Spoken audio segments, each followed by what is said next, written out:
Deus bendito, Pai do nosso Senhor e Salvador Jesus Cristo, nós queremos agradecer por essa noite, o Senhor poder me dar, Deus, o privilégio. Sempre quando eu venho aqui, eu me sinto grato, Deus, pelo privilégio de poder compartilhar a Tua palavra, por poder compartilhar mais uma vez daquilo que o Senhor tem colocado no nosso coração como valor mesmo, como palavra de Deus, como direção. Usa-me, Senhor. Que no coletivo o Senhor fale, mas no pessoal também o Senhor fale, Deus. Que seja uma palavra compartilhada com a Tua igreja, mas que também seja uma palavra compartilhada pessoalmente na vida de cada um, Deus. Desafia nosso coração nessa noite, nos comprometa, Senhor Deus, o nosso coração quer se comprometer mais com a obra missionária, com a vocação ministerial, Pai, em nome de Jesus. Mas nós queremos também alinhar o nosso coração, rever motivações, rever valores, rever conceitos, Pai. Em nome de Jesus, amém. A essência de uma igreja missionária é um tema muito relevante e muito interessante para se ministrar. Confesso que me senti muito desafiado em poder compartilhar esse tema, me senti muito desafiado quando pediram para mim estar falando a respeito de missões, e sondei meu coração, falei com Deus, falei, Deus, traz algo, que não seja algo apenas específico para as pessoas que têm vocação missionária, mas que seja algo assim para a igreja mesmo, para nós como corpo de Cristo. Queridos, a única coisa que permanecerá em pé nos últimos dias será a igreja do Senhor Jesus. Você assusta com realidades que nós estamos percebendo aí na sociedade. Você assusta? Pois vai piorar. E a única coisa que permanecerá em pé é a igreja. E quando eu falo igreja, eu falo de casamentos, eu falo de amigos, eu falo da mensagem do Evangelho, eu falo das nossas comunidades terapêuticas, eu falo das nossas reuniões de oração, eu falo dos nossos compromissos missionários, é isso que eu falo de igreja. Quando eu falo de igreja, que a única coisa que permanecerá em pé, eu estou me referindo à nossa convicção daquilo que nós temos como verdade, que é o Evangelho do Senhor Jesus. O Evangelho que nós acreditamos e que pregamos, e que é a restauração e a salvação para todo aquele que crê. Então, falar de missões, eu quero falar de missões nessa noite, mas eu quero também falar de missões dentro da sua perspectiva pessoal, daquilo que é a essência. E eu quero muito que Deus me use nessa noite para passar para a sua vida realmente o que seja a essência do Evangelho numa igreja missionária. E é claro que a falta dessa essência é que produz todos os bloqueios para que a obra missionária, para que a igreja ocupe, tanto no que diz respeito à expansão, quanto no que diz respeito à profundidade. Eu preciso nessa noite trazer o entendimento seu. Qual que é o meu objetivo nessa mensagem? É que você compreenda em nome do Senhor Jesus. Que você entenda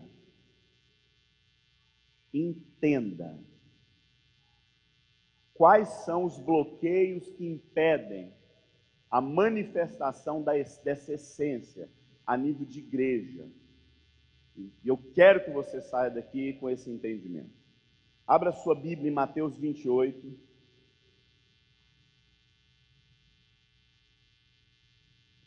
Mateus 28, verso 16.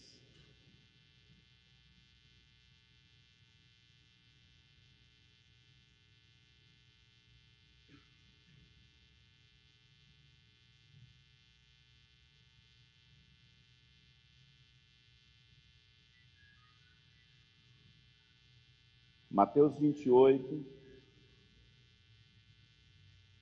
verso 16. Os irmãos podem permanecer sentados. Veja o que diz a palavra de Deus. Os 11 discípulos foram para a Galiléia, para o monte que Jesus lhe indicara.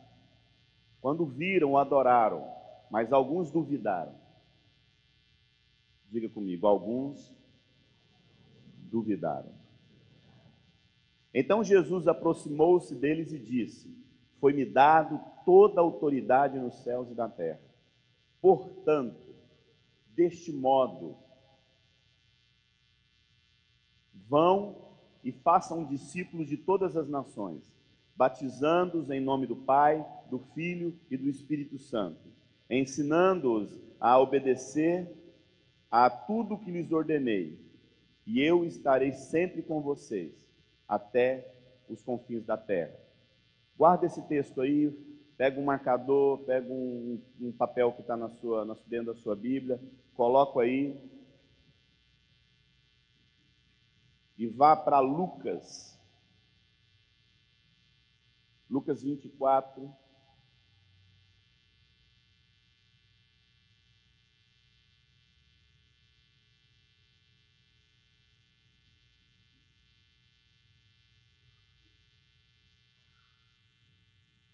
Lucas 24, 45. Esse aqui é o mesmo evento, é o mesmo evento, mas dito agora por Lucas. E olha só, eu queria que você atentasse para o versículo 45, Lucas 24, 45. Então lhes abriu o entendimento para compreender as Escrituras, lhes disse: assim está escrito, que o Cristo havia de padecer e ressuscitar dentre os mortos no terceiro dia, e que em seu nome se arrependimento para a remissão do pecados de todas as nações, começando por Jerusalém. É interessante, eu quero salientar essa parte. E abriu o entendimento para compreenderem. E o meu objetivo em Deus nessa noite é para que o Espírito Santo abra seu entendimento, para você compreender princípios e verdades a respeito da vida missionária, a respeito da essência de uma igreja missionária. E eu queria fazer uma pergunta para você. Se você puder discutir isso na sua casa, falar com o seu esposo, falar com os teus filhos, conversar isso no seu dia a dia, do seu trabalho. Eu queria fazer uma pergunta para você responder para você agora. Não é para você perguntar para a pessoa que está do lado. Eu quero que você responda. Qual é a missão da igreja? Qual é a missão da igreja?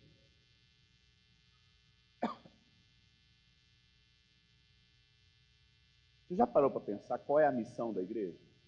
Nós estamos falando de missões. Qual é a missão da igreja nesse mundo?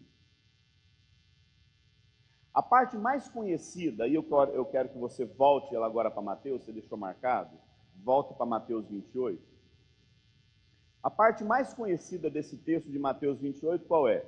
Portanto, vão e façam discípulos de todas as nações, batizando-os em nome do Pai, do Filho e do Espírito Santo, né? É a parte mais conhecida. Todos nós conhecemos esse texto, como bom cristão que somos. Mas o fundamento desse ID, eu acredito que a fundamentação do ID missionário e daquilo que Deus nos vocacionou para missões, para a obra que Ele nos chamou como igreja local. Há quem diga que se essa igreja um dia deixar de existir e a comunidade que está em volta não sentir falta dela, é porque alguma coisa estava errada. Há quem diga também, se nós não somos igreja lá fora, nós só somos igreja aqui dentro, tem alguma coisa errada. Mas, queridos, eu entendo que, por mais que essa palavra seja conhecida por todos nós, o fundamento, a base de ir e fazer discípulos, de você poder cumprir o propósito de Deus, em cima disso que está sendo trabalhado esse mês aqui na igreja, crescimento. Crescimento. Um corpo cresce naturalmente. Quando você levou o seu filho, essas crianças aqui, elas fizeram um pré-natal, não fizeram? E aquela hora, quando levava lá e fazia ultrassom, o médico levava lá, colocava aquele gelzinho, passava ultrassom e clicava numa setinha, puxava, não era assim? Para ver as medidas. E geralmente o osso que é medido é da perna e do crânio. Significa que se esse osso aqui da perna não está crescendo, se a cabeça não está desenvolvendo bem, alguma coisa está errada. Significa que a anomalia, uma doença, algo que precisa ser detectado no corpo de um bebê, tem fundamentalmente a ver com a falta de desenvolvimento e crescimento. Quando você leva seu filho no pediatra, o médico não pega aquela pazinha de madeira e olha a linguinha dele, ou pega aquele negocinho de metal e olha dentro do ouvido dele. Ele não faz isso. Qual a primeira coisa que o médico olha? As medidas. Porque é pela medida, pelo crescimento que se percebe a saúde de uma pessoa, de um ser humano, de um bebê. Então significa que um corpo dota naturalmente de crescimento. Igreja que não cresce tem algum problema. Porque a Bíblia fala que Jesus, quando criança, ele crescia em estatura, em graça e em sabedoria. Nós somos o corpo de Cristo. Amém? A Bíblia fala que o corpo de Jesus crescia em estatura, em graça e sabedoria. Então a igreja, ela cresce em três coisas: em estatura, em expansão, ela cresce em graça. É uma igreja que expressa a graça de Deus diante das suas multiformas, e aí cada um busque de Deus e entender o que é essa graça. E a igreja também cresce em sabedoria, discernimento, conhecimento. Mas eu queria me deter ao fato de que a igreja cresce naturalmente. O que nós precisamos entender, quais são os bloqueios que impedem o crescimento e a multiplicação de uma igreja. O que impede o crescimento e o avanço na obra missionária? Eu poderia enumerar muitos aqui, mas Deus me trouxe ao meu coração para falar de uma coisa para vocês. Eu, particularmente, poderia compartilhar algo para vocês que é tremendo a respeito de crescimento e multiplicação. Quando Jesus, vamos tomar por exemplo o que Jesus faz na multiplicação dos pães. O que é chegado nas mãos de Jesus? 5 pães, eu nunca sei se é 5 pães ou 2 peixinhos, é 5 peixinhos e 2 pães, eu sempre me confundo. Só sei que é lá, tinha pão e peixe. Chega nas mãos de Jesus aqueles pães e peixinhos, não é verdade? Amém? Essa igreja com certeza tem pães e peixes, amém? Lá na nossa base, Deus nos deu muitos pães. Deus nos deu muito peixinhos. Pessoas, nós vimos nas pessoas pães e peixes. E Deus nos deu a capacidade de poder receber esses pães e esses peixes. Quem é pão e peixe aqui nessa igreja? Levanta a mão. Amém? Agora presta atenção. Qual foi o princípio que Jesus usou para que os pães e os peixes se multiplicassem? Pensa na sua vida ministerial. Pensa naquilo que Deus deu para você e você agora está chegando para a sua liderança e falando, está aqui.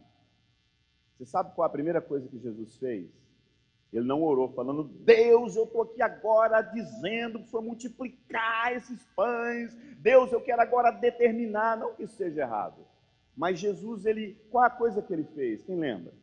Quem poderia dizer com voz de muitas águas aí, qual foi a oração que Jesus fez e imediatamente houve multiplicação, houve crescimento naquilo que chegou nas mãos dele? Gratidão. Deu graças. Gratidão. Você quer um princípio de crescimento? Seja grato a Deus por aquilo que você já tem na sua vida ministerial. Jesus não orou pedindo para os pães multiplicarem. Ele só deu graças. Vamos dar graça agora? Você poderia baixar sua cabeça agora e agradecer a Deus por esses peixinhos que Ele colocou no seu ministério? Dá graças aí. Pai, eu louvo o Senhor, Deus, pela vida dos obreiros que o Senhor me deu, Pai. Obrigado pela vida da Jaqueline, do Eduardo. Deus, obrigado pela vida da Carol, da Sâmia, do Renzo, da Lívia, da Mosaica. Obrigado pela vida do El. Obrigado pela vida da Andréia, Senhor. Oh, Deus, obrigado pela vida do Felipe. Muito obrigado, Deus. Obrigado pela vida, Senhor Deus, da Liviane, Deus. Obrigado, Deus, pela vida da minha esposa, Pai. Obrigado, Senhor Deus, pela vida de cada aluno que o Senhor tem mandado lá para nós treinarmos, Senhor. Eu quero que agora, Senhor Deus, eu quero te agradecer, Deus, por aquilo que o Senhor nos deu, Pai. Em nome de Jesus. Amém. Amado, esse é um princípio de crescimento. Gratidão no nosso coração. Mas eu queria agora, além desse princípio, falar de outro princípio, que eu acredito que é um dos principais motivos que impedem a expansão da obra missionária, que impedem o crescimento das nossas igrejas. E Jesus deixou claro isso, que se nós entendermos isso, essa essência de uma igreja missionária, de uma igreja que expressa o caráter de Deus, amado, nós naturalmente vamos crescer. Portanto, vão, verso 17. Verso 18. Não, desculpe, verso 19. Portanto, vão e façam discípulos de todas as nações, batizando-os em nome do Pai, do Filho e do Espírito Santo. Esse texto nós conhecemos. Mas você sabe qual que é o fundamento desse texto? É o que está no verso 18. Foi-me dada toda a autoridade nos céus e na terra. Eu avanço para a obra missionária. Eu só vou entender o que Deus me chamou. E aí você aplica na sua vida ministerial, aí você aplica na sua vida, no seu chamado, na obra missionária, numa igreja local, que a base, a fundamentação é entender que o que tem na minha vida partiu da autoridade que Cristo colocou em mim. A obra missionária só é eficaz quando a autoridade de Cristo está sobre nós. Amado, eu não sou eficaz. Uma igreja, ela nunca será eficaz na obra missionária, sem que isso signifique a consciência de uma autoridade que Deus deu para nós. Nossa missão não é apenas de ir e fazer discípulos, mas de estender a autoridade de Cristo enquanto caminhamos. A vida cristã é assim, amado. A vida cristã é uma porta que você entra, a vida cristã é um caminho que você anda, e a vida cristã é um alvo que você quer alcançar. Foi assim que Paulo disse. Paulo sempre disse a respeito dessa caminhada que nós temos. E a vida cristã, você primeiramente passa por uma porta, Jesus é a porta. Mas a vida cristã é uma caminhada que você tem que ter. Mas a vida cristã também é um alvo que você precisa ter. Tem gente que só fica na porta. Só fica lá na porta. Sabe aquilo que Jesus falou? Foi dado para vocês as chaves do reino. Mas o que vocês fazem? Vocês não entram e não deixam ninguém entrar. Não, amado, a vida cristã é uma caminhada. E a vida cristã é uma caminhada que leva a um alvo, a um propósito. Mas eu preciso entender que essa vocação, como diz em 1 Pedro 2,9, vocês são geração eleita, sacerdócio real, nação santa, povo exclusivo de Deus. Olha o que a Bíblia está falando. Primeiro está falando o que nós somos. Nós somos um povo escolhido. Nós somos sal dessa terra. Nós estamos aqui, querido, para fazer diferença. Vida cristã não é apenas sentar no banco e ver nuca de irmão. Vida cristã é propósito. O que dá sentido à minha salvação é o propósito que há no meu coração para essa salvação. Se minha vida não há sentido, se não há propósito na minha vida, eu passo essa vida cristã aqui vazia, fraca, sem nenhuma expressão.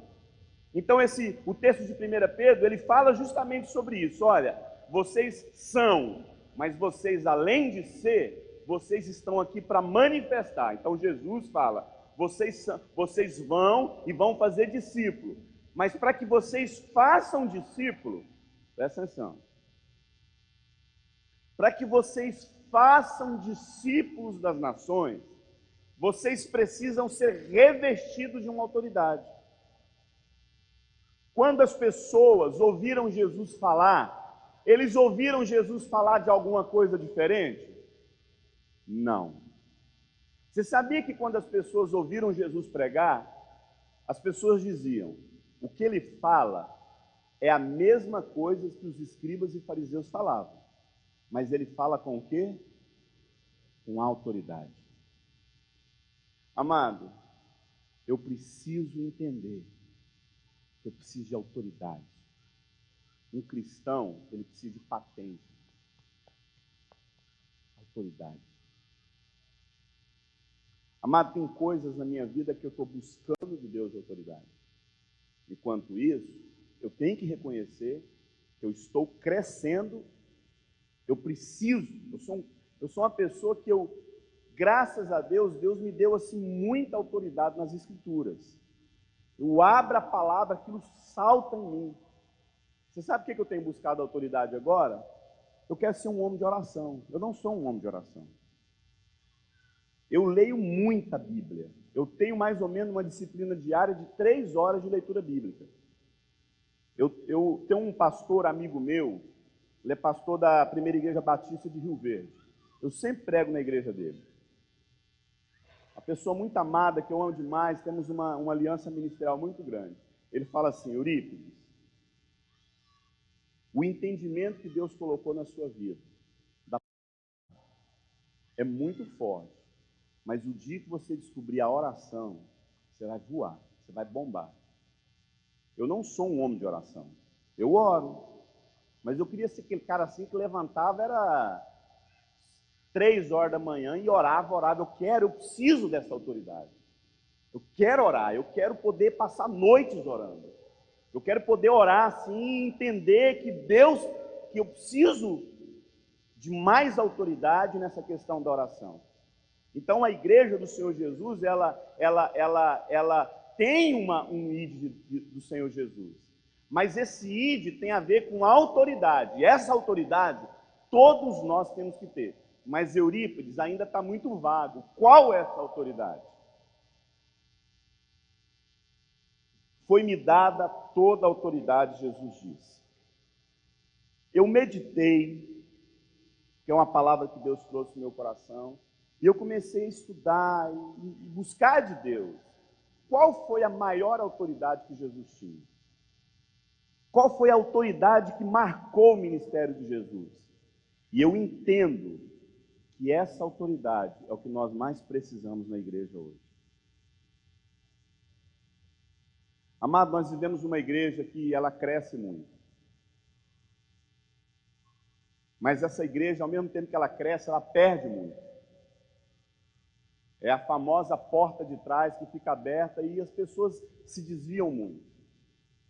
Eu já preguei isso aqui para vocês, eu creio que nós precisamos ser uma igreja que tenha uma teologia restaurada, a essência da cruz precisa assim, a igreja precisa descobrir a mensagem da cruz.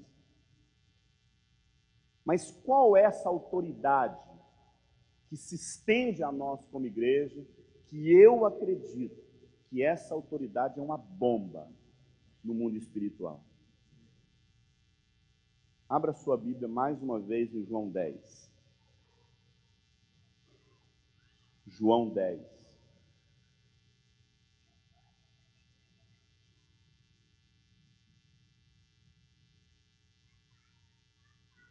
João 10. A partir do verso 11. João 10, a partir do verso 11.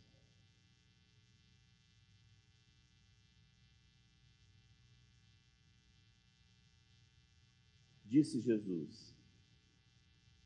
Olha o que Jesus disse. Eu sou o bom pastor.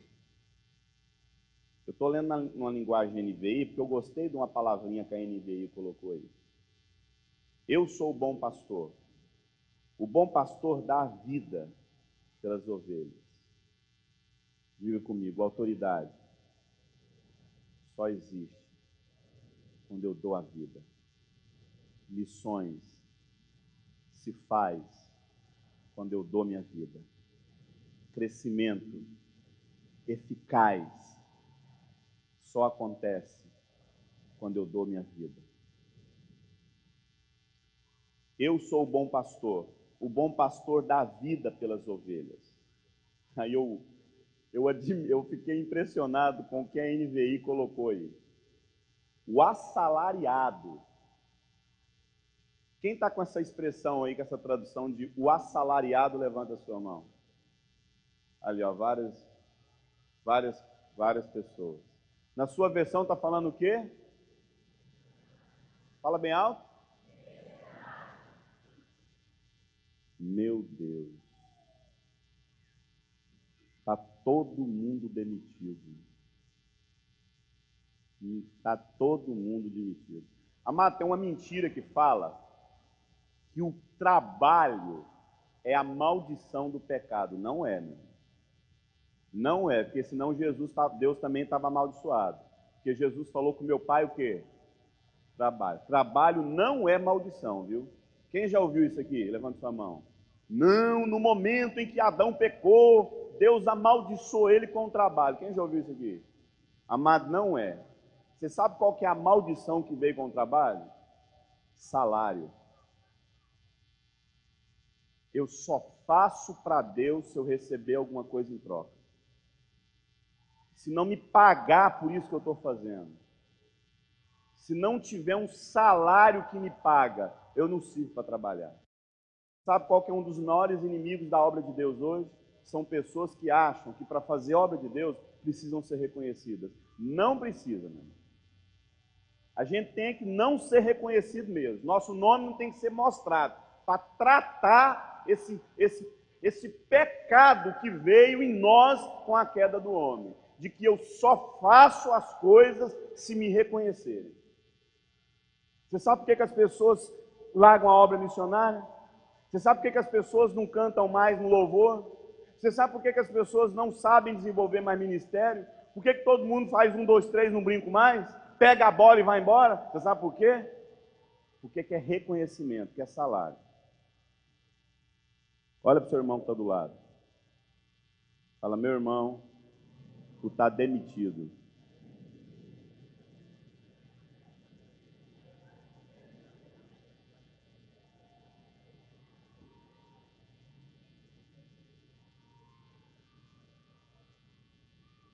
Vamos para o texto. 12. O assalariado não é o pastor. Eurico, você está dizendo então que a gente não tem que ter salário? Não estou falando isso não. Eu estou falando de gente que não faz nada se não é reconhecido, se não recebe alguma coisa em troca. 12. O assalariado não é o pastor, a quem as ovelhas pertencem. Assim, quando vê que o lobo vem, abandona as ovelhas e foge. É isso, meu irmão. Reconhecimento é um dos grandes empecilhos na obra missionária. A essência de uma igreja missionária é um povo que dá simplesmente porque ama. Amado, infelizmente, hoje nós vivemos um mundo em que missões só se faz com recompensa.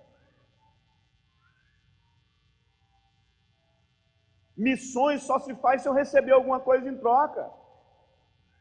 Amado, eu vou falar uma coisa para você. Nós tínhamos que ser um povo que devia amar complexo de inferioridade. Porque complexo de inferioridade é o orgulho mais disfarçado que existe. Ah, não, me sinto inferior. Então tá, glória a Deus. Jesus falou assim, que considere cada um superior a si mesmo. Então, glória a Deus. Está todo mundo na paz. Uma igreja com complexo de inferioridade, meu irmão, é uma igreja abençoada. Porque eu não estou aqui para ser reconhecido. E isso aqui, em nome de Jesus, não é retórica. Anda conosco. Nós não estamos aqui para ser reconhecidos em nome de Jesus. Nós estamos aqui, nós vamos entrar mais nesse entendimento.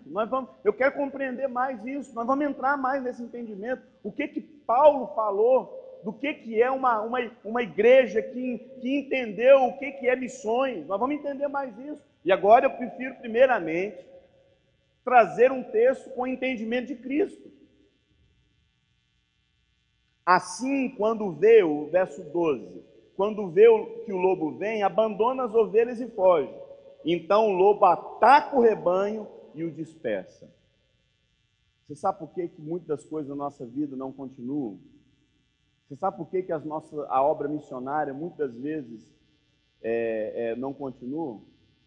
Porque a gente foge, porque as pessoas não nos aplaudem. 13. Ele foge porque é assalariado e não se importa com as ovelhas. Ele importa com o quê? Com reconhecimento. Eu sou o bom pastor, conheço as minhas ovelhas e elas me conhecem. 15. Assim como o Pai me conhece, eu conheço o Pai e eu dou a vida pelas ovelhas. Amado, muito mais do que morrer por alguém. Essa família vai me matar. Esse povo vai me matar. Não, meu irmão. Você não tem que morrer, não. Você tem que o quê? Você não tem que morrer. Você tem o quê? Dar vida. Totalmente diferente. A gente precisa colocar isso em prática. Missões, a essência missionária, são pessoas que entenderam o significado de perder a própria vida, dar a vida pelas pessoas. Você sabe por que você não consegue ajudar em missões? Porque sua vida é valiosa demais para você.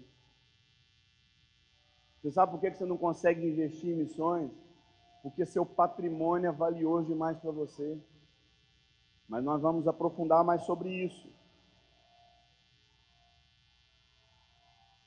16. Tenho outras ovelhas que não são deste aprisco.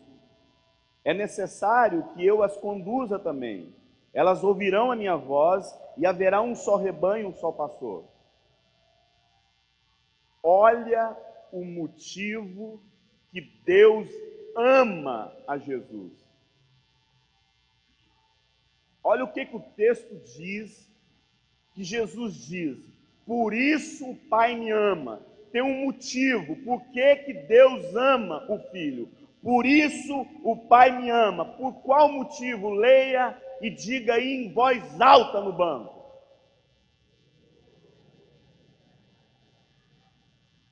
Eu dou a minha vida, ponto final. É por isso que o Pai ama Deus, a Jesus.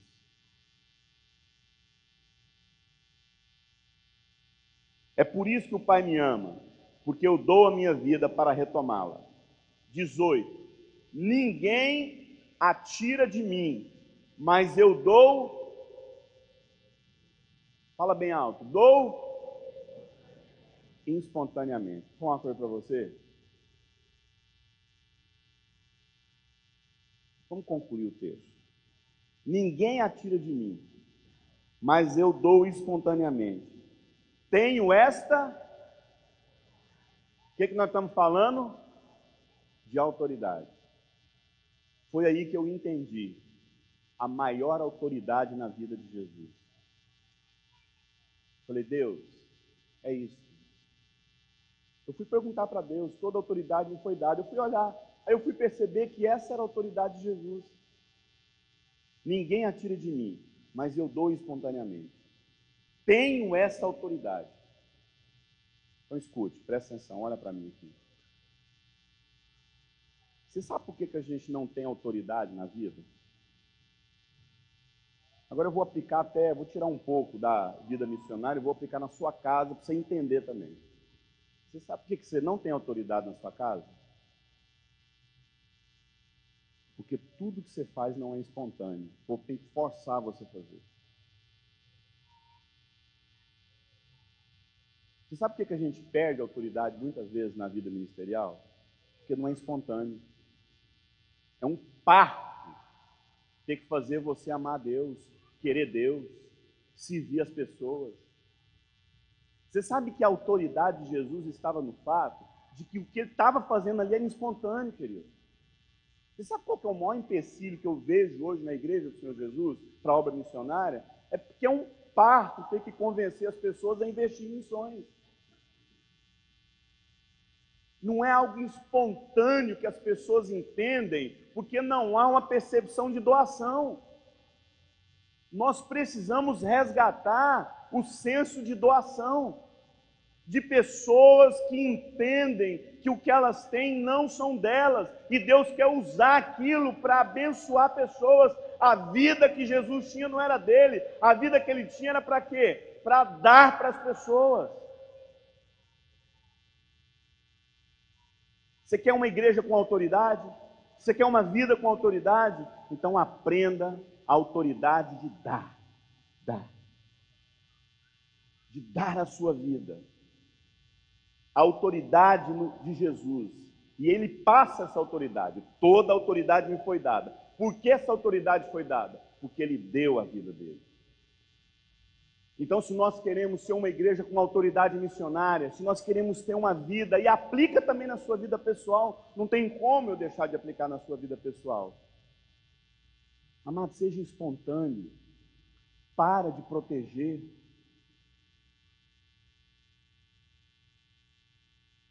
Sabe aquela coisa assim? Eu falo isso na minha vida ministerial. Muitas das vezes, quando eu estou assim, percebendo que eu não estou conseguindo transmitir alguma coisa, eu olho para dentro de mim e vejo que eu não estou sendo espontâneo. Está forçado. Então eu recebo de Deus, eu falo, Deus, eu preciso receber disso. Porque aí vai ser algo que espontâneo. Não tem coisa mais horrível do que você ver teatro. Não tem coisa mais horrível do que você ver representação. Amado, você sabe por que muitos dos nossos filhos não se convertem? Porque é um teatro a nossa vida. Não estou dizendo que tem outras possibilidades. Mas o principal motivo, porque não é espontâneo. É forçado. Nós queremos ser uma igreja missionária, então devemos ser uma igreja que entende o privilégio de dar. Então eu queria falar uma coisa aqui que talvez pareça até um discurso estranho para um culto missionário. O nosso maior desafio como missões não é a evangelização dos povos. O nosso maior desafio como igreja na obra missionária não é a evangelização dos povos. O nosso maior desafio como obra missionária é aprender a dar. Aprender a dar a própria vida pelas pessoas, seja indo, seja contribuindo, seja orando. A gente ama as nossas televisões de 32 polegadas. A gente ama o nosso conforto. Amado, quando eu tenho uma piadinha que sempre faço. Eu chego no shopping, aí eu vejo aquelas LED assim de 90 polegadas, sabe? 3D, eu olho assim, eu falo, adeus povos não alcançados. É muito conforto, querido. Às vezes eu falo, Deus, às vezes a gente, para despertar para missões, a gente precisaria de uma perseguição mesmo. Não foi assim que a igreja se expandiu? Mas tem perseguição, vai ter dinheiro, vai ter televisão de plasma? Não vai, de plasma não, de LCD, plasma já é do passado. A gente precisa, amado, entender que o maior desafio missionário não é conscientização. Amado, a gente já está careca de saber como é que está o mundo.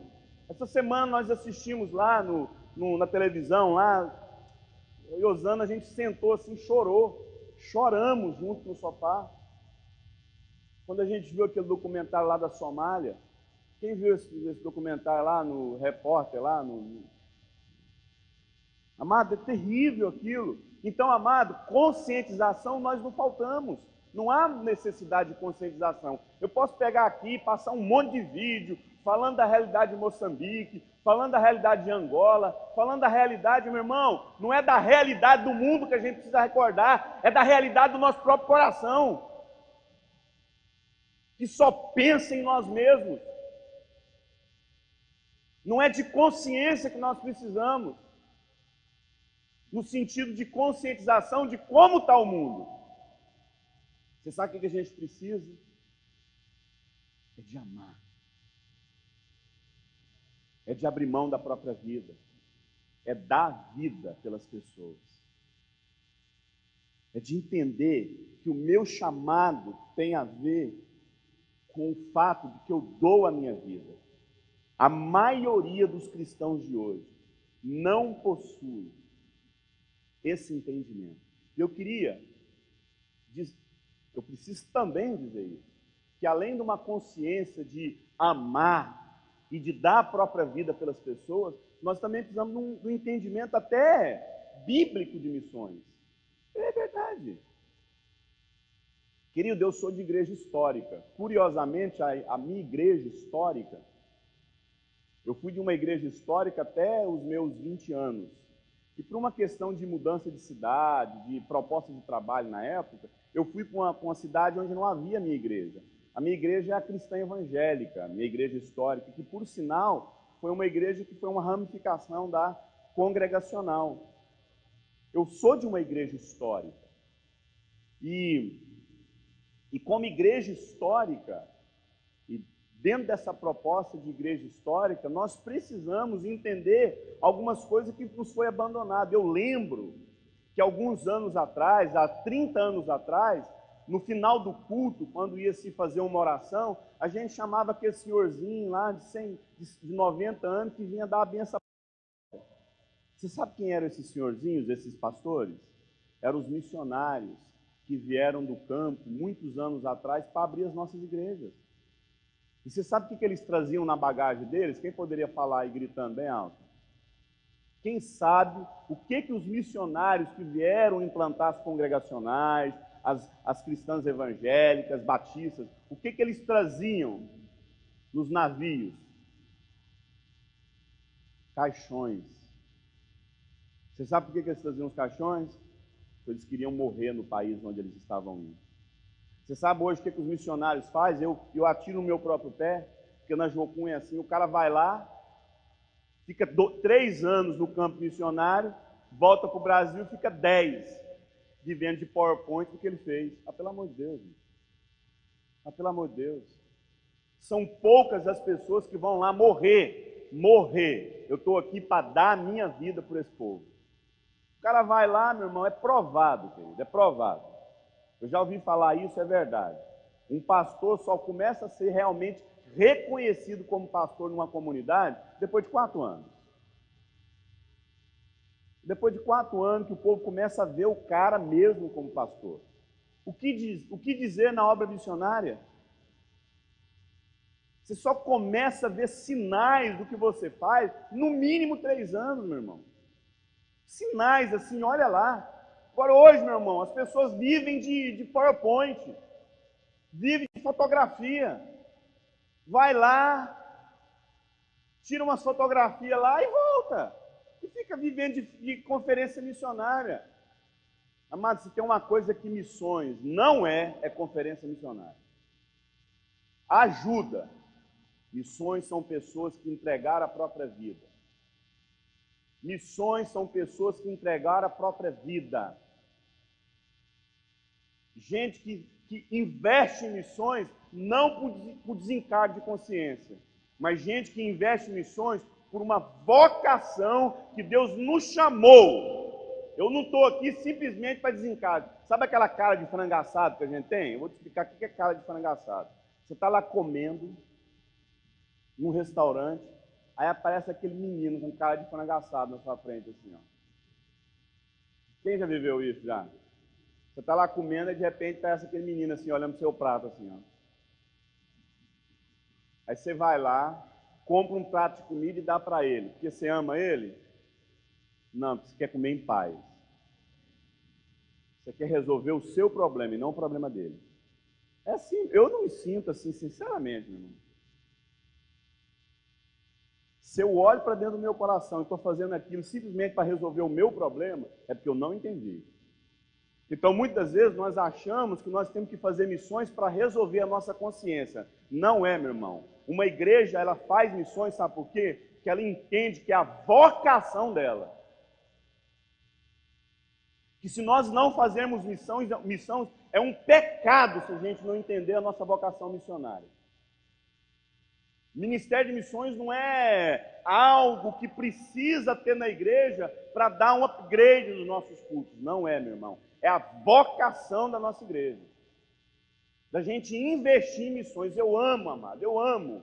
Quando eu chego naquelas igrejas, está lá assim, ó, alvo missionário. Estou falando de dinheiro também. Claro que tem outras coisas.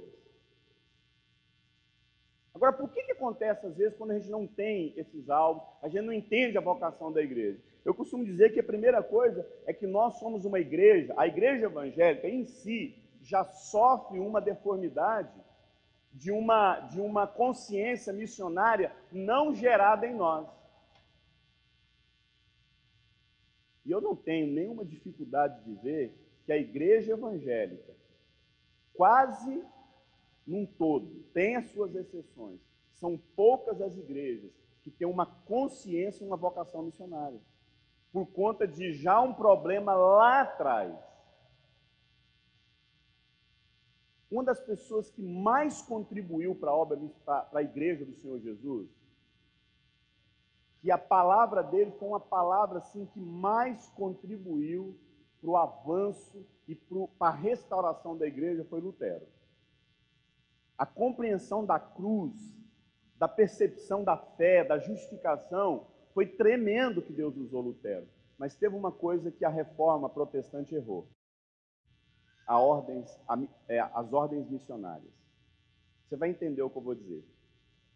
Você lembra que quando a igreja, lá católica, e ela entra naquele processo de declínio, você já percebeu que havia e há ainda as ordens missionárias? Então, quando uma ordem missionária ia pregar, presta atenção, não perca o raciocínio comigo aqui. Quando uma ordem missionária ia pregar, aquela ordem não estava levando o nome da ordem missionária. Aquela ordem estava levando a igreja. Eu vou explicar. Quem já viu falar dos jesuítas, dos agustinianos, dá nome aí, franciscanos? Isso são ordens missionárias. Então era um cara que recebia um chamado de Deus dentro da igreja, e Deus vocacionava ele para esse chamado. Algumas outras pessoas, isso começava na vida dele, a maioria das pessoas que iriam seguir, não era nem porque ele chegava lá e falava para as pessoas, aquilo inspirava outras pessoas. Aquela pessoa, juntamente com aquele grupo, era abençoado pelo Papa, pelos bispos, e ali se dava início a uma ordem missionária. E aí aquela ordem missionária tinha uma atividade, aquela ordem missionária tinha uma tarefa, mas aquela ordem missionária levava a igreja. Quem está entendendo o que eu estou dizendo aqui? Só que quando Lutero, Deus usa ele para reforma, ele reforma a doutrina, ele reforma a liturgia, ele reforma o sacerdócio, mas ele não reforma as ordens missionárias. Então nós temos uma igreja protestante evangélica que sabe doutrina, que sabe culto, que sabe sacerdotes, mas não sabe o que é missões. E aí quando levantava alguém falando de missões, o que a igreja entendia? Não. Então, como igreja, nós precisamos entender que, da mesma forma que um ofício pastoral é reconhecido na igreja, nós somos uma igreja que nós entendemos muito bem que é um ofício pastoral. Sim ou não? Alguém tem dificuldade de reconhecer o chamado pastoral na vida de alguém? Não. A pessoa foi chamada para pastor, foi chamado. Hoje nós vivemos aí até uma reforma, né, no ofício, na função apostólica, na função profética. Mas, amado, hoje quase não se entende. A igreja não sabe o que é um ofício missionário. E até porque fica até um pouco subentendido em Efésios 4:11. O que é um missionário? Ele é um pastor, ele é um apóstolo, ele é um evangelista, ele é um mestre. Há quem diga que, biblicamente, a função missionária seria o apóstolo, né? Aquele que desbrava, e não nesse título que muitas pessoas entendem. Não, não é isso. Mas o que eu quero dizer, amado, que como igreja nós precisamos entender a questão da ordem missionária no nosso meio. Precisamos reconhecer ministérios missionários. Precisamos reconhecer o chamado missionário nas pessoas. Pessoas que são chamadas para irem. E essas pessoas, elas são a igreja. Elas são a igreja em movimento. Missionário precisa de tratamento de dente. Eu até brinco. O missionário, quando ele chega na missão, ele começa rindo assim, ó. Chega um tempo, ele começa a rir assim, ó. Você sabe por quê? Porque começa a cariar tudo. Irmão, o que eu sei de missionário que precisa de tratamento de dente? Missionário precisa de roupa. E são gente que tem vocação. Eu entendo que muitas pessoas vão para missões até para se encontrarem. E nós, como agência missionária, como projetos missionários dentro das igrejas, para esse povo. Até um tempo atrás era proibido em jovens com a missão falar de pastoreio dentro da agência. Os líderes de Jocum, e até hoje ainda essa voz, ainda que disfarçada não, ainda que poucos, mas muitas pessoas falavam o seguinte: Jocum não é lugar de pastorear ninguém. Se a pessoa quiser ser pastoreada, ela vai para a igreja. Eu, particularmente, não gosto dessa palavra, não concordo, mas eu, particularmente, tenho dificuldade de entender isso. Sabe por quê, meu irmão? Porque não tem como hoje você colocar um monte de missionário dentro da igreja, dentro de uma base missionária, e não pastorear eles. Você sabe por quê? Está todo mundo machucado.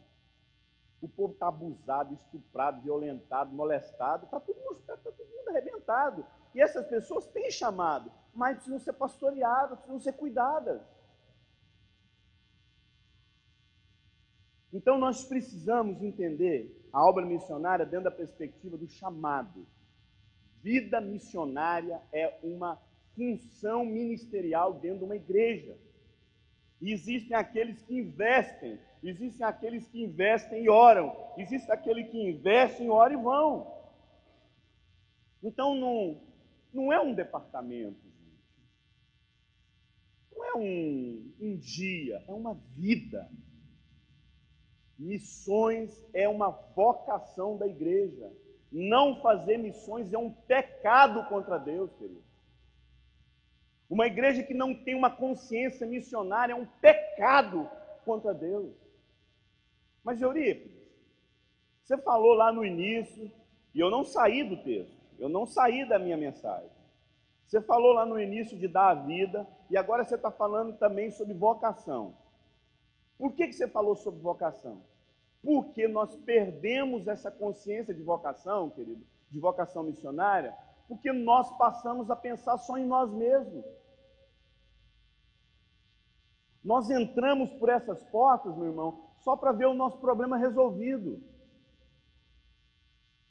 Me senti mal ali no banco agora de não poder ofertar. Tinha que ter um cartãozinho, sabe? A gente tinha um cartãozinho, você vai lá, providencia isso. Cartãozinho para a gente passar, entendeu? A gente costuma tanto com só cartão e a gente quer andar com dinheiro. Vamos providenciar um cartão, vai lá, quanto que é a sua oferta? Ah, tanto. Bota a senha aí, por favor. Crédito ou débito? Crédito, né? Porque a gente entra para essa igreja só para receber, amados. Aí eu te pergunto, se eu entro para essa igreja só com a consciência de receber, não há uma consciência missionária de dar a vida, de investir, somos chamados para isso. É melhor dar do que receber, Jesus disse isso. Mas eu olhei para minha sogra, não tem um dinheiro aí para me emprestar, para me dar uma oferta, não? Se nós não entrar, amado, enquanto a gente entra por aquelas portas só para receber, amado, nós nunca vamos entender, a gente vai olhar para fotografias e vai se sentir totalmente distante. Assume aí, amado. Se isso é uma realidade totalmente distante da sua realidade. Eu queria tanto que alguém tivesse coragem e falasse, olha, não sinto nada quando eu vejo aquelas fotos. Sinceramente, eu não vim aqui para pensar em missionário. A gente precisa entrar por aquela porta, meu irmão, consciente que nós estamos aqui para dar, para semear, para preocupar, para no mínimo interceder. Agora, por que muitas das vezes isso é tão gritante em nós? Vamos cavar mais fundo. Tem uma pesquisa que esse tempo atrás eu li, que 90% dos jovens na Europa dizem sim para Deus. E 95% dizem não para a igreja. Querem Deus, mas não querem o tipo de igreja que nós temos hoje. E quando você vai cavar mais, a maioria das pessoas que não querem Deus, que não querem a igreja, é porque olham para a igreja como um grupo de pessoas que só vêm para o culto para resolver o seu problema e ir embora. A gente acha que aquele pessoal que faz alguma coisa são a turma que tem chamado. Não, amado, são todos. Cada um de você aí é responsável, querido, pela multiplicação de alguém. Você não é, se você é a mesma pessoa de 5 anos atrás, quando chegou nessa igreja, tem alguma coisa errada. Você é responsável por crescimento, você é responsável por cuidar. Mas nós precisamos perder, amado, essa consciência que há em nós, se é que isso é consciência, de que nós estamos aqui só para resolver nosso problema. Tudo bem, vamos falar de evangelização. Você sabia que nós temos no mundo a história de lugares que quem quer ver o Brasil convertido aqui, levanta a sua mão. Quem imagina o Brasil convertido? Levanta a sua mão. Eu vou falar uma coisa para você, querido. Isso já aconteceu várias vezes no planeta Terra. Amado, houve uma época que no Reino Unido, na Escócia, uma cidade, para ela ser reconhecida como cidade, ela precisaria ter uma igreja com uma congregação de 30 membros. E ela já era reconhecida como cidade. Chegou uma época na Escócia, amados, que dava 6 horas da tarde, não tinha um estabelecimento comercial aberto. Você sabe por quê? Onde estava todo mundo? Na igreja, meu irmão. A Escócia, a Espanha, querido, foi completamente evangelizada. A Escócia, o Reino Unido, estava totalmente evangelizado.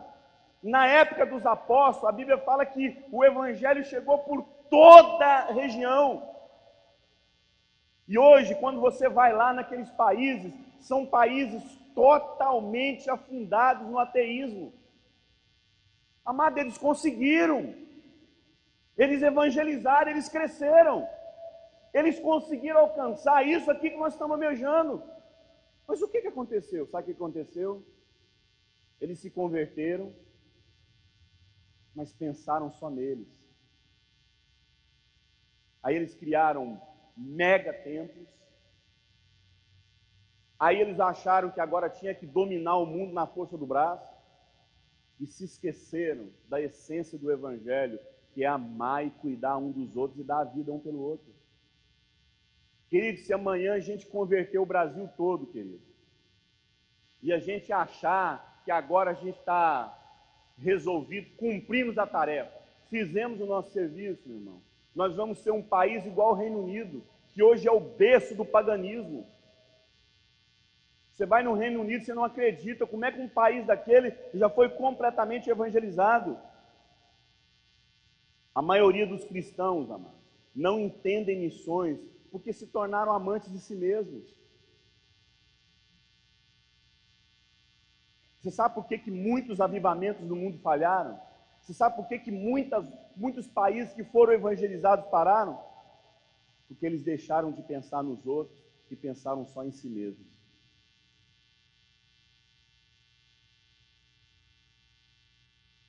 Muitas das vezes, nós estamos fazendo a coisa certa, nós estamos na igreja, estamos fazendo a coisa certa?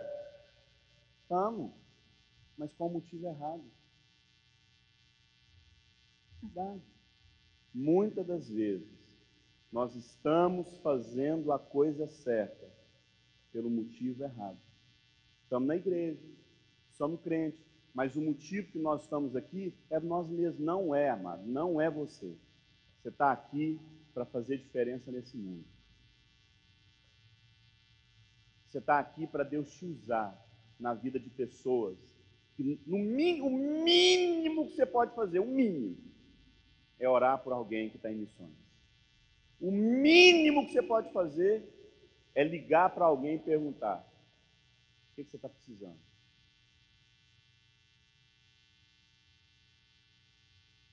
Eu vou falar uma coisa aqui, não é para expor ninguém. Eu estou falando que posso me expor aqui, mas não é. E não estou fazendo isso aqui para me sentir o coitadinho. Não é. Para despertar no seu coração algo que você nunca esquece. Um dia me ligaram lá em casa e depositar na nossa conta um dinheiro para a gente comprar um aquecedor. Pessoal aqui da igreja, meu irmão, você não tem noção, tanto que a gente celebrou a Deus. Todo. Um aquecedor. Você sabe o tanto que a gente gasta dinheiro com porcaria. Você já sentou com o Marquinhos, com a Patrícia? Sentou e disse para ele: o que eu posso te ajudar? Eu estou falando de missões, não tem como eu falar outra coisa. E eu não sou chamado para adular nada, porque não é Deus, não é assim comigo não, meu irmão. Cada surra que eu levo dele. Então eu não estou aqui para falar aquilo, eu sei que é o seu culto, eu sei que às vezes é o nosso culto, porque a gente não queria ouvir isso. Mas, amado, a gente tem que sair do nosso mundo. Será que vida cristã é só isso? Será que Deus não nos chamou para algo muito mais além? Eu digo, então me mostra na Bíblia um texto que fala que eu estou errado, que fala que vida cristã não é isso mesmo que você está dizendo que eu vivo. Então abra sua Bíblia em Filipenses 3, por favor.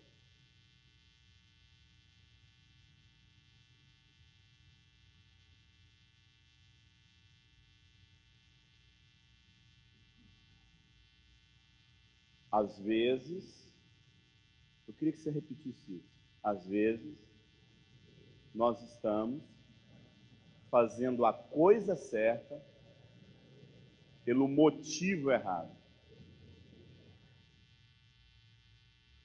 Presta atenção. A história do frango. Você está ali fazendo a coisa certa. Você está dando um prato de comida para alguém. Mas você sabe por que você está dando um prato de comida? Você comer em paz. Isso não é uma boa motivação, não, né?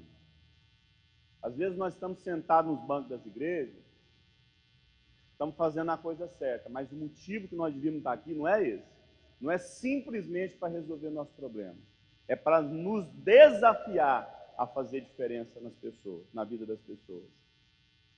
Seja orando, seja contribuindo, ou seja dispondo a sua vida para isso. Filipenses 3. Olha o que diz em Filipenses 3.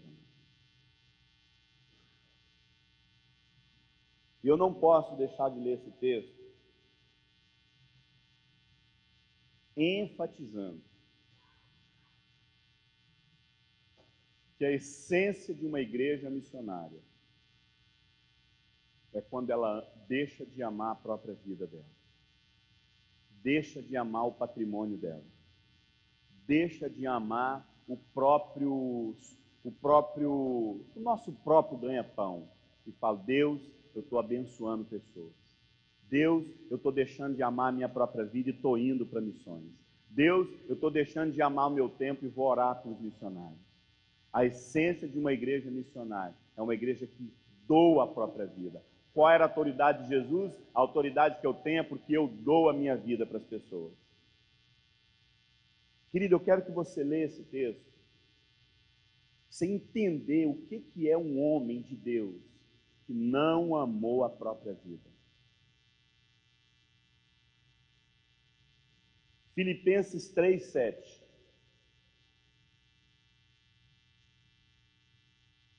Mas o que para mim era lucro, isto considerei perda por amor de Cristo. Você sabe o que era a vida cristã para Paulo? Ele entender que ele estava ali para perder. 8. Sim, deveras considero tudo como perda, por causa da sublimidade do conhecimento de Cristo, meu Senhor, por amor do qual perdi todas as coisas e a considero como refúgio para ganhar a Cristo. Amado, eu já não sei se eu já falei isso aqui, a gente tem que parar de falar de salvação para crente. E a gente tem que começar a falar de perdição. Vamos perder a vida pelas pessoas. A gente quer ganhar demais, irmão. A gente quer tudo é ganhar, ganhar. Esse mundo aí, amado, tudo é ganhar, ganhar, ganhar e ganhar. Por isso que a gente não entende. Por isso que fazer missões para nós é não, lá vem pedindo. Não, irmão, é para perder mesmo, querido. É para investir mesmo. Quantas pessoas nós temos no auditório hoje? Quantas pessoas mais ou menos? Quantas pessoas mais ou menos nós temos nesse auditório aqui? Eu sou ruim de conta. Quanto?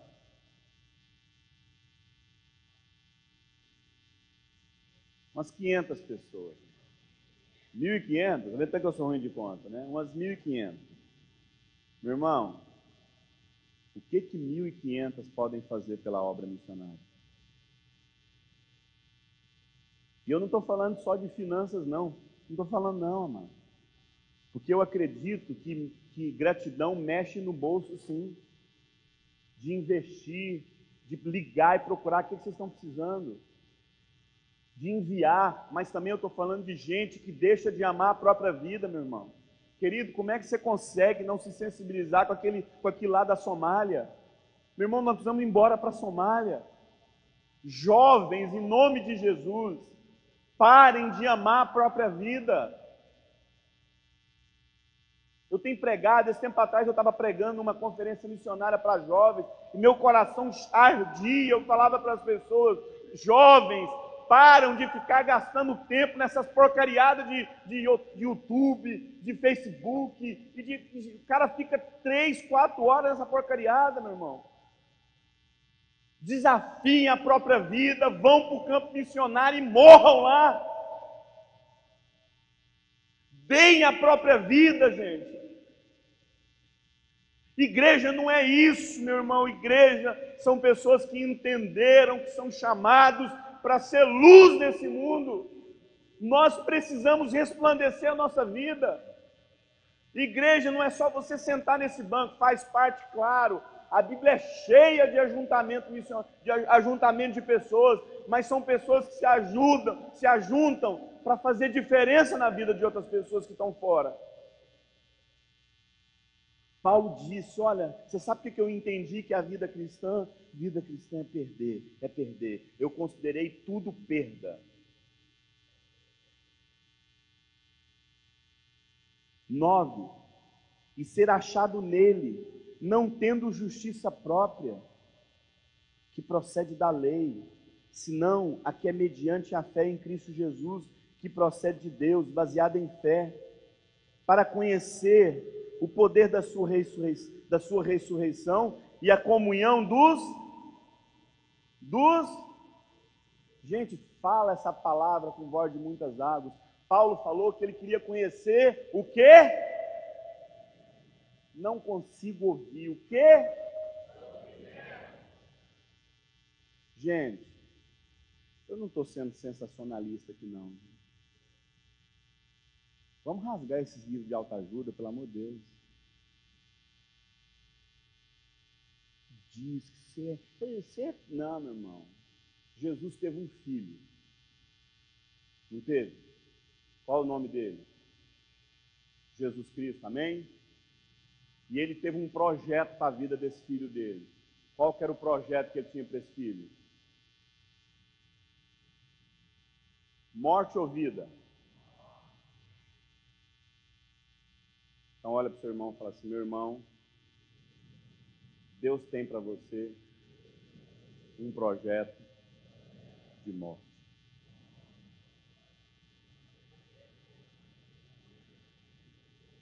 Olha para o seu irmão e fala assim: meu irmão, você sabe o que Deus quer fazer com você?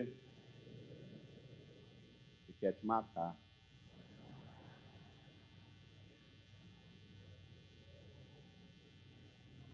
Sério, meu irmão. Meu irmão, a gente olha. Por que eu estou falando isso para você, querido?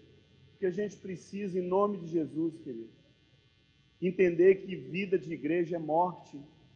Vida da igreja, a gente dá a vida pelas pessoas. É a gente sair do nosso mundinho, do nosso Shangri-La.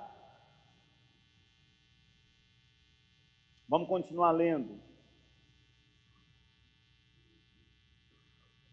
O poder da ressurreição e a comunhão do seu sofrimento, conformando com ele na sua morte, para que de algum modo alcançar a ressurreição dentre os mortos.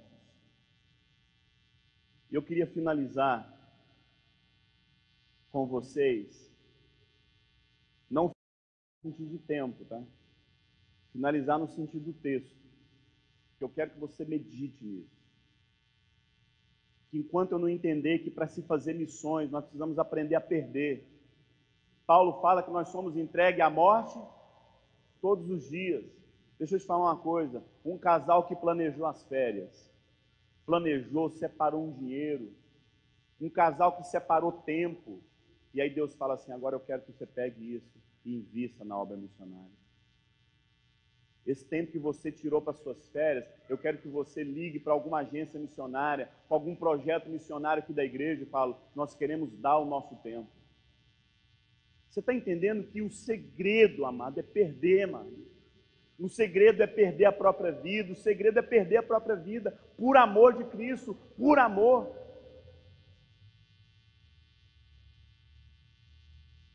Abra sua Bíblia em Efésios. Efésios 2.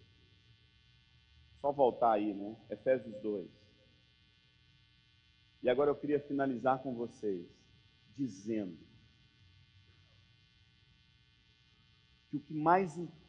Nós temos aqui o impedimento na obra missionária, que são pessoas que amam a própria vida. Agora eu queria falar de um outro impedimento na obra missionária. Você sabe o que é? Olha aqui para mim.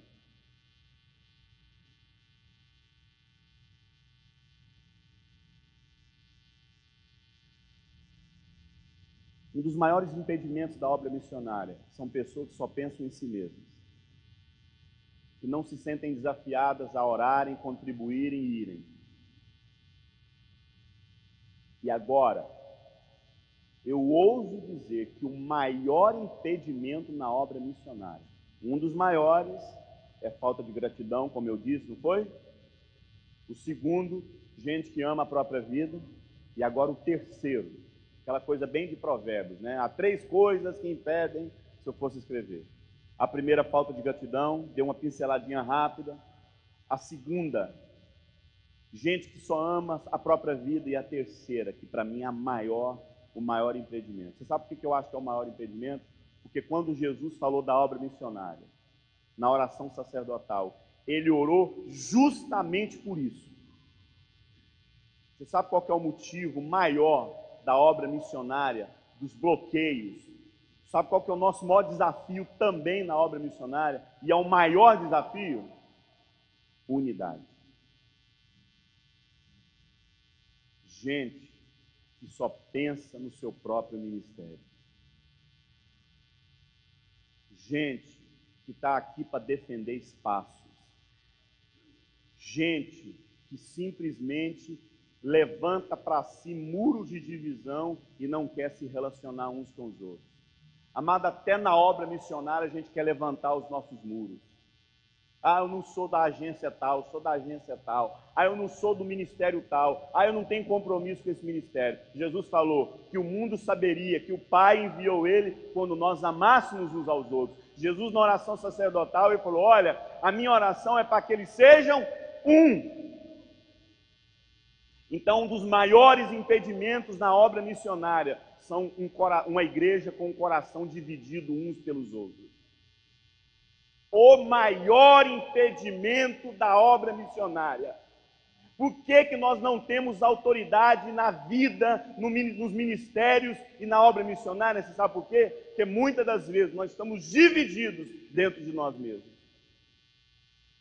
Muitas das vezes nós estamos nos reunindo aqui para defender o nosso próprio espaço e não para defender o espaço do outro, se é que nós vamos defender o espaço do outro. Então abra sua Bíblia em Efésios 2, 12.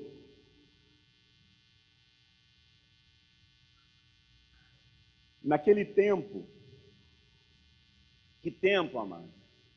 Quando a gente era ímpio, estavam sem Cristo, separados da comunhão de Israel e estranhos da aliança da promessa, não tendo esperança sem Deus no mundo. Mas agora, em Cristo Jesus, vós que estáveis longe, fostes, quero ouvir, amado, fostes,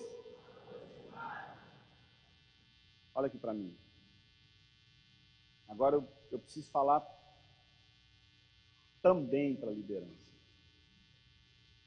Você sabe qual que é o maior desafio que eu tenho lá no meu ministério? Não são as nossas atividades, são o quanto nós estamos distantes um do outro. Preciso falar isso mais perto de vocês. O nosso maior desafio na vida ministerial em Jocum não são as nossas atividades, não são as nossas tarefas. O nosso maior desafio em missões são os muros que a gente coloca e os abismos que nós construímos uns diante dos outros. Deus nos quer dar um coração grato. Deus quer nos dar um coração dadivoso, que a gente sabe dar. Mas Deus quer nos dar um coração aberto para eliminar distâncias. Vocês querem fazer uma obra missionária? Nós queremos avançar na obra missionária? Então a nossa maior autoridade é quando nós resolvemos os nossos problemas primeiramente da nossa casa. Porque a Bíblia fala, Jesus disse, Pedro disse isso, que antes de Deus começasse a colocar o mundo em ordem, ele começaria por onde? Pela sua própria casa. Não adianta, queridos, se nós queremos evangelizar esse mundo, sendo que nós estamos divididos uns dos outros. Sendo que você ainda tem inimigos aqui dentro. Sendo que você ainda tem pessoas aqui que você não... A Bíblia fala que Ele nos uniu e nos aproximou uns dos outros. Quem poderia me dar a Bíblia aqui de novo? Aqui? Me dá uma Bíblia aí, com esse texto que eu estava lendo. Olha só.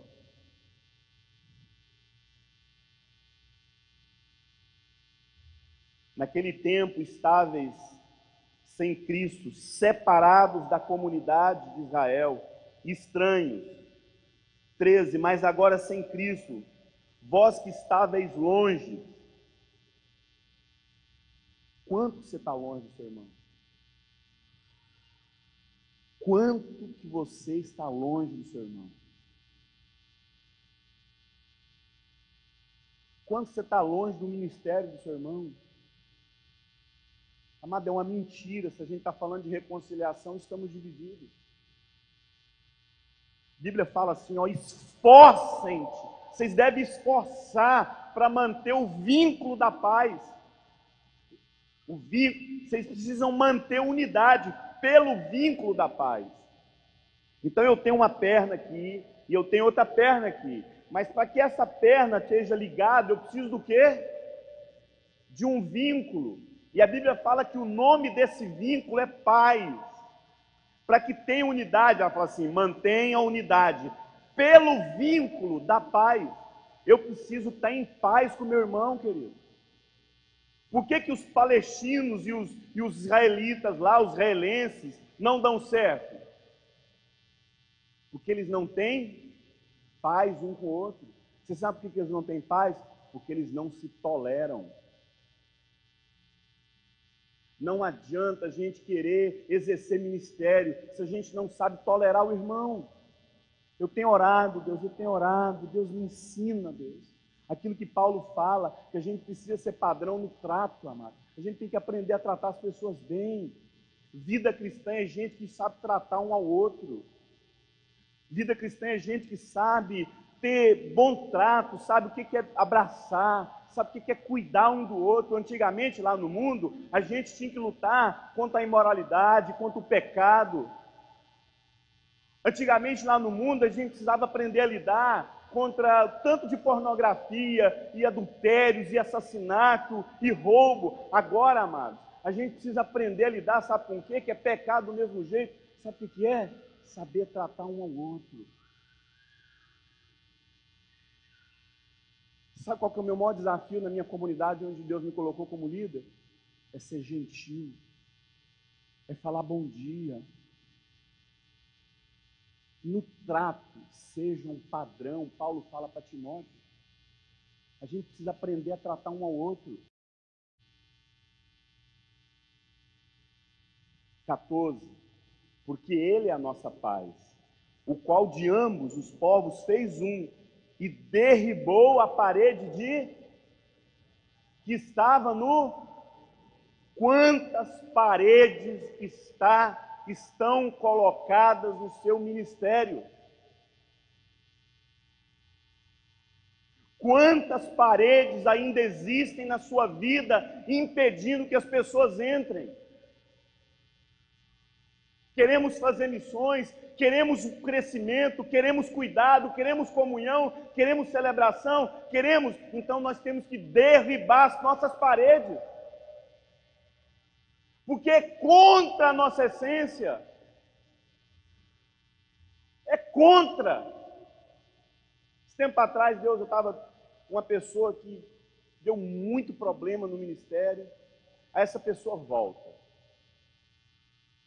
E aí ela assim, uma pessoa muito fraca na fé, muito débil, com muita debilidade, assim, bebê na fé, no sentido não de tempo, mas bebê, não sabe nada, mas trouxe muito problema, e Deus trouxe essa pessoa para lá. E aí ela veio se reconciliar, se retratar, mas assim, gente, quando ela começou a falar, eu não podia nem abrir a boca para falar alguma coisa para ela, porque eu destruía ela. Se eu trouxesse a realidade da rebeldia dela, eu ia acabar com ela. Não era possível eu trazer essa realidade para ela, porque eu ia arrebentar com a vida dela. Aí eu olhei para ela e falei assim, minha irmã, eu preciso orar primeiro. Eu preciso orar. Eu preciso falar com Deus a respeito do que eu tenho que conversar com você. E aí eu fui orar, falei, Deus, o que eu faço com essa pessoa? Se eu trazer a realidade do problema dela, ela morre. E Deus falou assim, eu não quero que você fale línguas estranhas. Eu comecei a ler, Deus falou assim, eu não quero que você fale línguas estranhas. que só eu e você entende. Eu quero que você aprenda a falar variedade de línguas. Que na hora que você falar, a pessoa entende. Amado, como líderes, a gente precisa falar também a língua que o povo entende. Que às vezes eu falo coisa que só eu vou entender e mato a pessoa. Amado, até que ponto a nossa verdade é a fundamental e a gente está disposto a matar as pessoas? 15. E na sua carne desfez o quê? Qual é a palavra? Vamos falar essa palavra agora com voz de muitas águas. Desfez o quê? Diga comigo, igreja é um local de amigos. Ministério se faz com amigos. Amado, quanto de inimizade há no nosso coração? Queremos evangelizar o mundo? Então vamos falar de pessoas gratas. Queremos evangelizar o mundo? Queremos crescer essa igreja? Então vamos falar de pessoas gratas. Queremos crescimento? Então vamos falar de pessoas que amam o próximo e não a si mesmo. Queremos falar de missões, queremos falar de crescimento, então vamos falar de pessoas resolvidas com as inimizades no coração. Eu quero orar hoje aqui por uma unção de amigos. Eu quero orar aqui por uma unção de amigos. Amado, galardão, em nome de Jesus, crede em Deus e crede em mim também. Eu vou falar igual a Jesus. Tudo que eu acredito, meu irmão, é amigo. Eu me recuso a acreditar que ministério é função. É só tarefa, ensaio, teatro, trabalho. Não, amado. Isso aqui é pretexto para a gente estar junto. Ministério é lugar de amigos. Gente que é amiga. Você não está aqui para cumprir tarefa, você está aqui para ser amigo das pessoas. Você sabe quando é que vale a pena? Quando é que vale a pena? Você sabe quando é que vai valer a pena? Quando nós estamos trabalhando com amigos. Quando a gente destrói os muros que estão nos separando. A gente quer falar de evangelismo nesse mundo, então nós temos que derribar as paredes que nos dividem. A inimizade entre marido e esposa, entre pais e filhos, entre ministérios. Galardão, você sabe o que é galardão? Eu vou falar dos meus amigos. Galardão é chegar no céu e encontrar o Igor, que é meu obreiro lá. Galardão é chegar no céu e encontrar o Eduardo, a Jaqueline. Galardão é chegar no céu e encontrar o pastor Cacá, pastor Carlos, Patrícia, Felipe, Cláudia.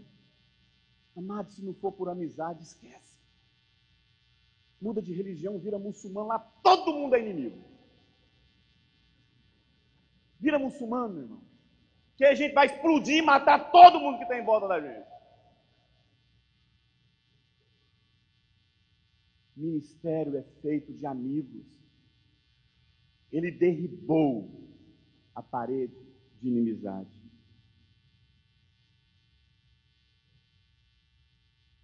XVI.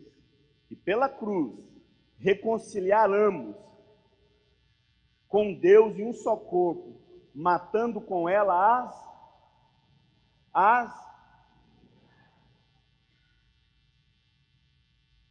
Quanto de inimizade há no seu coração? Diga comigo, gratidão, amor às pessoas e amizade. Gratidão, amor às pessoas e amizade. Baixe sua cabeça.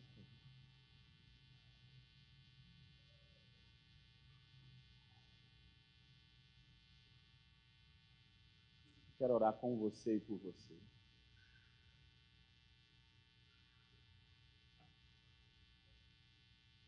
O maior desafio da igreja hoje é amar as pessoas. gente que se aproximou. Amado, quantos de nós estamos aqui para defender títulos, para defender ministério, para defender sala de aula, para defender espaço? O que você está defendendo? Ideias? Patrimônio? Título? Controle? Projetos? Posição? Quanto de defesa ainda existe na sua vida? De você julgar que isso aí é seu? Amado, eu oro por uma unção de amizade. Oh Deus, remova os muros entre amigos aqui, Deus. Ajuda-nos nesse desafio, Senhor. O desafio da amizade, o desafio do relacionamento. Nos ensina a respeitar uns aos outros, Pai. Destrua as distâncias que há entre pessoas aqui, Deus. Cura, Senhor Deus, as nossas vidas, da nossa irritabilidade, nossa ira, da nossa raiva. Batiza-nos, Senhor, com teu amor. Homens e mulheres que se amam. Oh Deus, eu oro pelos jovens dessa igreja. Que eles parem de ficar se desejando e que passem a se amar como cristãos, como irmãos. Em nome de Jesus, Senhor. Nos cura nessa noite, Deus. Gente liberta da carência, da culpa, do medo do prejuízo, o medo de perder, Deus. Nos liberte, Senhor Deus, desse senso de salário, desse desejo desenfreado de ser reconhecido, Pai. Oh, Senhor, cura as nossas vidas, ó Pai. O Senhor conhece a realidade de cada um aqui nessa noite, Pai. Elimina as distâncias que há entre nós. Nós queremos falar de multiplicação, queremos falar de cuidados missionários, mas isso só vai acontecer, Pai, quando a gente for curado, Senhor, desse sentimento de proteção. Eu não estou dizendo que a gente não vai proteger, que a gente não vai cuidar, não é isso. Esse medo de perder aquilo que foi te dado. Nada é nosso, nada é nosso. Oh Deus, elimina as distâncias, ó Pai. Elimina as distâncias, Deus. Oh, cura-nos nessa noite, Pai. Cura-nos, ó Pai. Eu queria que você pensasse agora em pessoas que precisam da sua ajuda. Eu queria que você saísse do seu mundo agora. Saísse do seu mundo. Em nome de Jesus. E olhasse para as pessoas em sua volta. Você tem certeza que precisa disso aí? Você tem certeza que você precisa disso tudo aí? É razoável isso que você está pedindo? Amado, enquanto você está pedindo isso aí, tem outras pessoas pedindo coisa que você tem de sobra na sua casa. É razoável você entrar aqui só para pensar em você? Oh, chega de título, chega de defesa. Em nome de Jesus, chega de distâncias. Eu oro por uma unção de amizade aqui.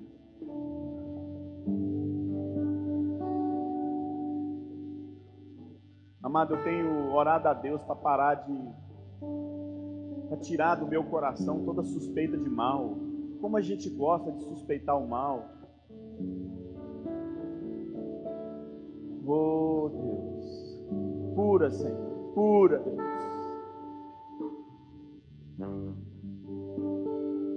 Nós somos chamados para reconciliação, amado. Mas para Deus começar a fazer algo para Deus começar a mudar alguma coisa fora, Ele quer começar pela nossa própria casa. Ministérios unidos, casais unidos, amigos, unção de amizade. O contrário de inimizade é amizade. Já não vos chamo mais servos, mais amigos. Ministério é feito de amigos. Amigos. Oh, amado, até quando a gente vai ficar defendendo locais, salário? Em nome de Jesus. Em nome de Jesus. Em nome de Jesus. Querido, quero pedir oração. Que vocês orem pelas nossas escolas, orem pelos nossos obreiros, pelos alunos. Graças a Deus estamos com uma escola maravilhosa lá, pessoal quebrantado, e Deus tem nos abençoado. E eu oro para que a obra missionária nessa igreja não seja apenas um culto, um evento, mas seja um propósito, um DNA.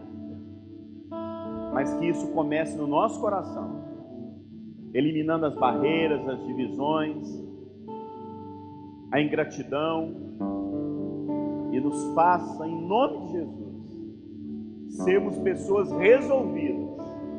Chega de carência, nós temos que dar, em nome de Jesus.